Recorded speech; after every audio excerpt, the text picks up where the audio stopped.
બનાસકાંઠાના ગ્રામીણ વિસ્તારોમાં ડીઝલ પેટ્રોલ લેવા લોકોની ભારે ભીડ. પેટ્રોલ પંપ ઉપર ટ્રેક્ટરો સહિત વાહનોની લાંબી કતારો. ખેતીની સિઝન વચ્ચે ડીઝલની વધતી માંગ. ખેડૂતો ટ્રેક્ટરો લઈને પેટ્રોલ પંપ પર ઉમટ્યા. સરકાર અને પ્રશાસનની અપીલ છતાં પણ પેટ્રોલ ડીઝલ લેવા લોકોમાં અફરાતફરી.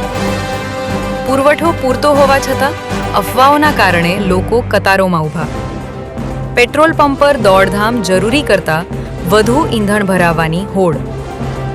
પેટ્રોલ પંપ પર લોકોમાં દોડધામ ના થાય, જેને લઈને પોલીસ બંદોબસ્ત પણ ગોઠવવામાં આવ્યો છે. AB48 ન્યૂઝ ગુજરાત સાથે જીતુ સોલંકી, બનાસકાંઠા.